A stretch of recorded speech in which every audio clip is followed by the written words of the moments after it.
Bonjour et bienvenue dans cette vidéo. Aujourd'hui, on va parler organisation, comment gérer votre quotidien, gérer vos tâches, vos habitudes. Donc, on va ancrer de nouvelles habitudes. On va également enlever les mauvaises habitudes. Donc ça, il n'y a pas beaucoup d'applications qui le font, c'est-à-dire appuyer sur un bouton lorsque vous faites une mauvaise chose pour les comptabiliser en gros. Et donc, cette application, en fait, est un service qui s'appelle Habitica, qui est totalement sur le web. Donc, ce n'est pas quelque chose que vous installez sur votre ordinateur. Sur la chaîne, j'ai souvent parlé, bien sûr, de productivité, de la gestion des tâches, parce que c'est au cœur de notre vie et on ne peut pas passer outre. J'ai utilisé dans ma vie pas mal de gestionnaires de tâches. J'en ai retenu deux qui était Things. Et donc d'ailleurs, j'ai une formation qui est disponible pour ceux qui utilisent ce logiciel. Vous trouverez le lien en dessous de la vidéo. Et j'ai également utilisé pendant longtemps OmniFocus. Donc OmniFocus et Things sont les deux applications que j'ai le plus utilisées dans ma vie pendant des années et j'en suis très content. Mais aujourd'hui, je voudrais quand même vous faire découvrir cette approche qui peut changer les choses pour vous. Pourquoi ? Parce qu'il y a une approche complètement différente qui est basée sur la gamification. Qu'est-ce que c'est que la gamification ? Eh bien, on va voir dans Wikipédia à quoi ou comment est conçu Habitica plutôt. C'est un programme en ligne de renforcement des habitudes et de gestion du temps. Donc très important, c'est renforcement des habitudes. Parce que notre vie, finalement, elle est basée uniquement sur des bonnes habitudes ou des mauvaises habitudes. À la différence de la plupart des programmes de gestion du temps, Habitica se joue comme un jeu de rôle. Il a été créé et géré par OC Devol. Habitica est un projet open source. Ça, c'est la bonne nouvelle parce que l'application en ligne est complètement gratuite. C'est une communauté qui gère ça en fait. Et si on regarde ici, on a 4 millions d'utilisateurs aujourd'hui. C'est traduit dans plein de langues, donc c'est vous dire le succès de cette application. Donc vous n'allez strictement rien payer et d'après mon expérience, je peux vous assurer que c'est quelque chose qu'ils auraient pu faire payer largement, donc un abonnement d'au moins 5 $ ou 10 $ par mois. Ou voilà 40 ou 50 € par an sans problème parce qu'on a des concurrents, d'autres applications qui font payer ça largement, voire même plus cher et qui sont moins bien faites. Je vous le dis honnêtement. Donc ça vaut certainement le coup. Si aujourd'hui vous n'avez pas de système, si vous en avez un et qu'il marche très bien, écoutez, c'est pas la peine d'y toucher. Quand quelque chose fonctionne bien, on essaye de l'améliorer, mais c'est pas la peine de tout démolir pour refaire. Donc moi, je vous le conseille si aujourd'hui c'est un peu le chaos dans votre vie, ou si vous avez du mal à prendre de bonnes habitudes, si vous avez trop de mauvaises habitudes, ça va vraiment vous aider. Donc, je vous mets le lien donc pour vous inscrire à cette application. En dessous de la vidéo, c'est totalement gratuit. Donc, il y aura juste à rentrer ici un pseudo, votre adresse email et le mot de passe. Je crois qu'on ne peut pas faire plus simple que ça. Dès que vous avez rempli le formulaire d'inscription, eh bien, vous recevez ce petit message de bienvenue. Ici, vous allez pouvoir personnaliser un petit avatar. Vous pouvez choisir votre corpulence, la couleur de votre peau. Tiens, on va mettre extraterrestre. Cheveux.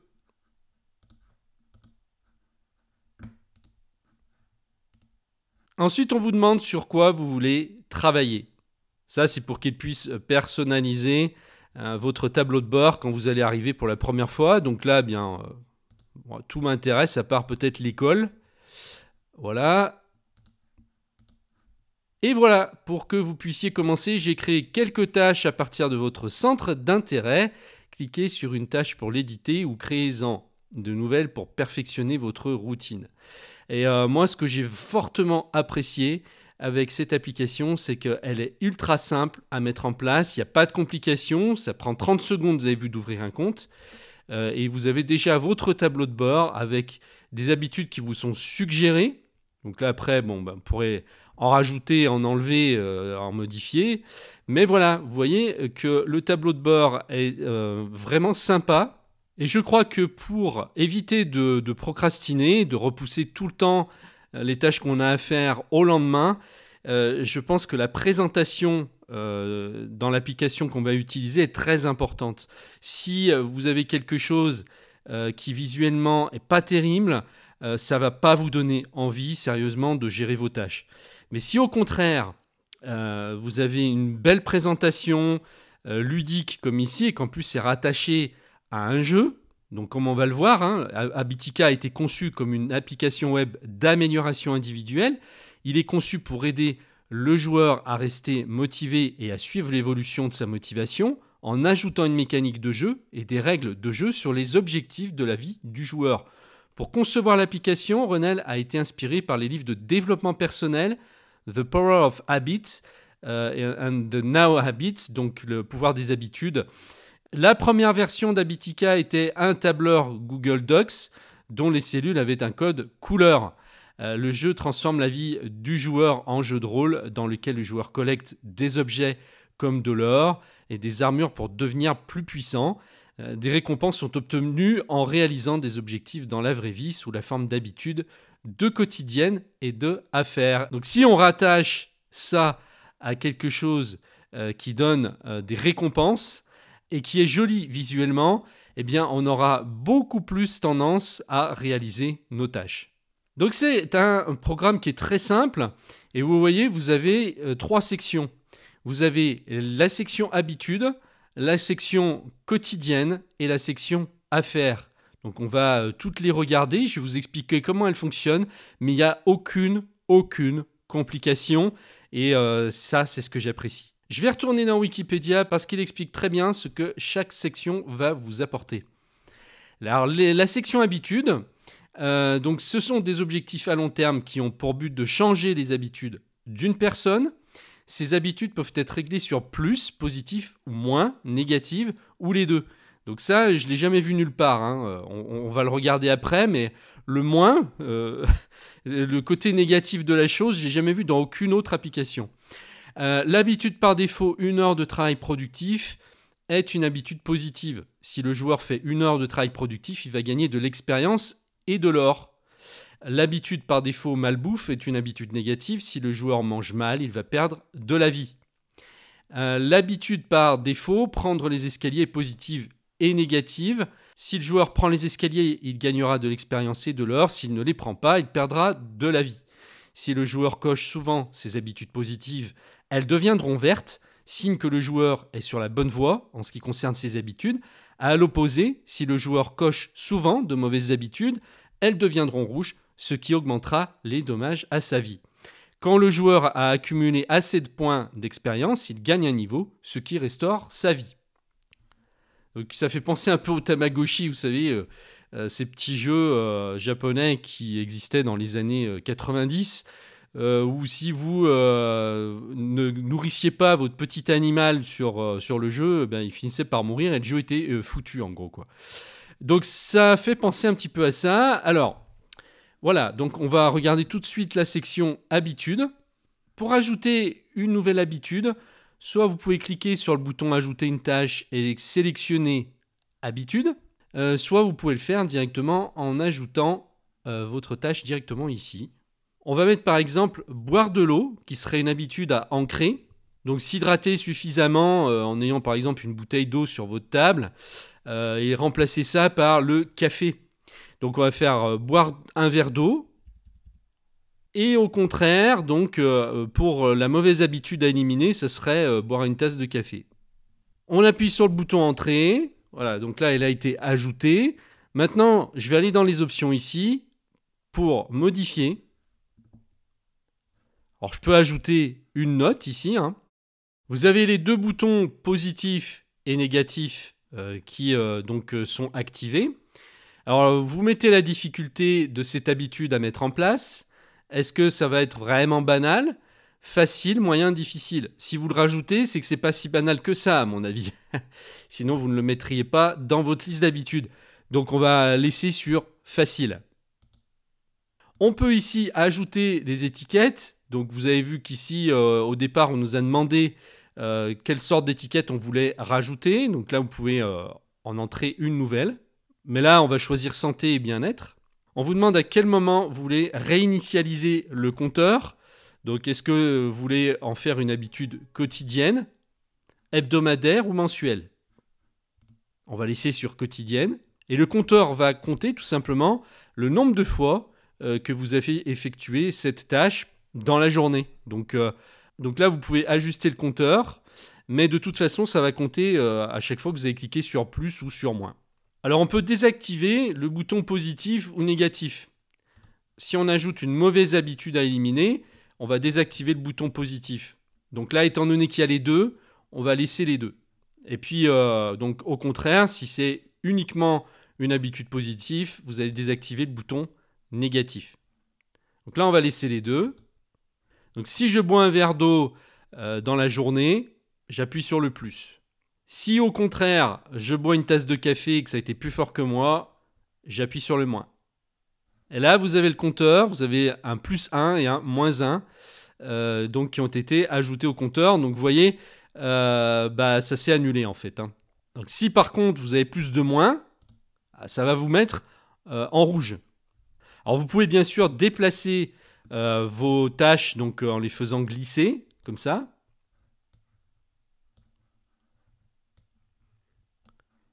Vous pouvez même ici, dans les options, donc faire passer votre tâche tout en bas ou tout en haut. Bon, maintenant pour enlever une habitude, je vais aller dans les options et effacer. Lorsque vous allez vraiment ancrer une habitude, donc boire un verre d'eau, vous pouvez le faire peut-être 4-5 fois dans la journée, vous allez cliquer sur plus. Et là, vous voyez que vous avez une récompense. Vous allez trouver de nouveaux objets pour votre jeu. Remplir vos tâches vous donne une chance de trouver des objets comme les œufs, les potions d'éclosion et la nourriture. Donc vous pouvez contribuer avec de l'argent pour acheter des objets, ce qui permet en fait de financer cette communauté qui travaille bénévolement sur cette application. Mais ce n'est pas du tout obligé. Voilà, vous pouvez uniquement l'utiliser gratuitement. Lorsque vous appuyez sur le plus plusieurs fois dans la journée, c'est-à-dire que vous buvez peut-être 4 ou 5 verres d'eau, donc vous allez appuyer, voilà, on arrive presque à 5. Voilà, vous avez encore une autre récompense. Ça va passer en vert ici. Donc ça veut dire que cette habitude est en train d'être ancrée. Et donc ce que j'aime bien, c'est qu'avec les couleurs, on voit très vite ce qui fonctionne et ce qui ne fonctionne pas. Et là, donc, par exemple, si vous n'effectuez pas ces habitudes-là, que vous n'appuyez pas sur le plus régulièrement, ça va passer en rouge.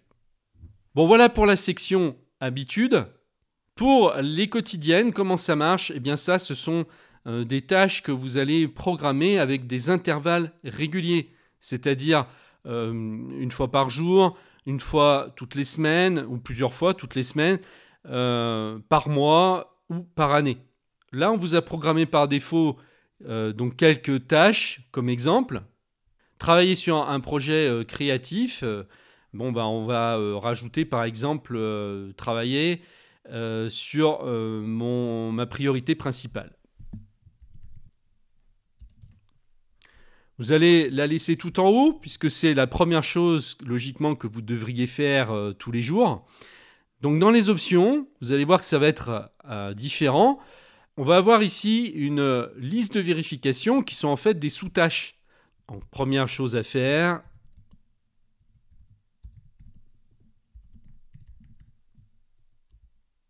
Deuxième. Voilà, et ça vous permet donc d'instaurer une routine sur cette tâche quotidienne et importante puisque c'est votre priorité. La difficulté, on a vu. Alors là, il y a une date de début, c'est-à-dire quand est-ce que vous voulez commencer cette tâche. Est-ce que c'est aujourd'hui? Est-ce que c'est demain, après-demain, etc. Et puis, vous avez ici la répétition à régler. Donc, est-ce que c'est quelque chose que vous voulez répéter quotidiennement, chaque semaine, mensuel ou annuel? Donc là, on va laisser sur hebdomadaire. Et on va lui dire, je veux répéter ça par exemple toutes les 2 semaines, les lundis et mercredis. Donc là, je vais enlever les autres jours. Voilà, lundi et mercredi sont sélectionnés. J'ajoute une étiquette si je le souhaite. Donc là, on va mettre travailler. Rétablir le combo, donc ça c'est le compteur, hein. C'est combien de fois vous avez réalisé cette tâche. Donc là, vous pouvez le rétablir ou modifier le chiffre. Enregistrer. Alors quand vous rajoutez des sous-tâches, vous voyez qu'elles apparaissent ici. Alors c'est grisé tout simplement parce que en fait on l'a programmé sur 2 jours, le lundi et le mercredi, et qu'aujourd'hui on est jeudi. Donc c'est pas aujourd'hui que vous êtes logiquement obligé de la faire. Elle passera en orange le jour où vous devrez travailler dessus. Donc, une fois que la tâche est réalisée, par exemple les 5 minutes de respiration de calme, on coche, elle se grise, et si on le souhaite, on peut les éliminer de la vue en allant sur les tâches restantes. Au contraire, si on veut afficher les tâches non échues, on clique ici. Donc la différence, c'est que là, quand vous allez réaliser une tâche, elle va disparaître de votre vue ou se griser, contrairement aux habitudes qui, elles, peuvent être réalisées plusieurs fois par jour. Donc elles ne vont pas disparaître. Faire une pause, ça, on le fait plein de fois dans la journée, hein. Donc voilà, vous allez cliquer sur plus, ça va rester et ça va se mettre en vert. Maintenant, on va regarder la dernière section. Ça, ce sont des tâches ponctuelles à faire qui ne sont ni des habitudes, ni des tâches à répéter spécialement. Par exemple, envoyer le dossier X à Paul. Ça, c'est quelque chose qui est ponctuel, que vous n'allez faire qu'une fois. Donc, il n'y a pas spécialement de date à laquelle vous devez le faire. Par contre, vous pouvez quand même mettre une échéance et mettre une date butoir. Donc, si c'est à faire absolument urgemment, eh bien, vous allez la mettre dans aujourd'hui. Comme ça, vous avez échéance en rouge qui apparaît avec aujourd'hui. Ça saute aux yeux, hein. C'est ce que j'aime bien, c'est que c'est très clair. Avec les couleurs, on se repère beaucoup plus facilement. Les autres tâches n'ont pas forcément d'urgence et vous les ferez quand vous aurez le temps de les faire. Mais vous pouvez également mettre une échéance à un moment donné si ça doit être fait avant une certaine date, bien sûr. Finir le projet créatif, par exemple, donc avant le 25 du mois. Voilà, donc là, on vous met que vous n'avez plus que 12 jours pour finir ce projet créatif. Donc pareil, vous pouvez inclure des sous-tâches ici, hein. Vous pouvez ajouter des étiquettes et on va voir tout de suite à quoi les étiquettes servent. Donc ce sont des tags, hein, et vous allez simplement pouvoir filtrer vos tâches. Par exemple, uniquement ce qui se rapporte au travail. Bon, il n'y en a aucune. Si, c'était celle-ci, mais j'avais mis sur restant. Donc là, on va, par exemple, sélectionner santé bien-être. Voilà, donc ça, c'était le tag que j'avais rajouté ici. Donc les tags sont très très puissants, hein, quand vous savez les gérer. Donc c'est pour ça que moi, je vous conseille d'en mettre dans chacune de vos tâches. Comme ça, vous allez pouvoir filtrer très facilement. Les filtres vous permettent de garder le focus. Très important, vous allez aussi pouvoir ajouter des lieux. Comme ça, quand vous vous déplacez à un certain endroit, vous cochez le tag de l'endroit où vous vous trouvez et vous savez quelle tâche vous pouvez faire à cet endroit. Vous pouvez aussi faire la même chose avec des gens, donc avec des personnes, vous mettez leur prénom et puis à chaque fois que vous la voyez et que vous l'avez au téléphone, vous cochez son prénom et toutes les tâches qui sont attachées à cette personne s'affichent. Vous pouvez filtrer par plusieurs tags en même temps, hein, c'est-à-dire par exemple travailler et puis rajouter le prénom d'une personne.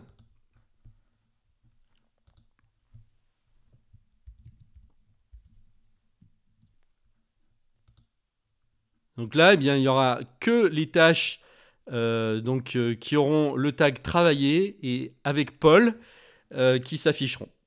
Et là, vous pouvez réinitialiser les filtres et tout remettre à 0.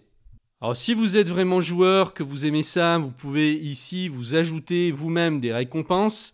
Offrez-vous une récompense, regardez la télé, jouez à un jeu vidéo, dévorez un bonbon, à vous de voir. Donc là, on va mettre, je sais pas moi, regarder une vidéo YouTube. Et là, vous pouvez, dans les options, modifier le prix de cette récompense. Donc, quand vous aurez accumulé assez de points, vous pourrez donc vous récompenser en regardant une vidéo YouTube. Ici, la case « Rechercher » vous permet de retrouver n'importe quelle tâche en tapant des mots-clés. Et c'est tout. Vous voyez que ça reste extrêmement simple à utiliser et pourtant, c'est très efficace. Là, je vous ai vraiment tout montré ce qu'on peut faire avec. On a fait le tour, hein. Donc, vous voyez, il n'y a vraiment rien de compliqué. Et la simplicité, c'est ce qui fait la force des gestionnaires de tâches. Voilà, donc si eh bien, ce service vous a convaincu, eh bien, sachez que vous pouvez vous inscrire gratuitement. Il suffira de cliquer sur le lien que je vous mets en dessous de la vidéo pour créer votre compte en 30 secondes. Avant de vous quitter, une petite précision. Donc ça, c'est une très bonne nouvelle. Habitica existe en application pour smartphone et tablette. Donc pas de problème pour iOS, Google Play, donc Android. Si vous avez un iPhone, un iPad, eh bien vous allez pouvoir synchroniser tout ça entre vos appareils. Si vous avez des suggestions à faire ou des partages, des retours d'expérience avec d'autres systèmes, eh bien n'hésitez pas à poster un commentaire. Je vous remercie de m'avoir suivi et je vous dis à très bientôt dans une prochaine vidéo.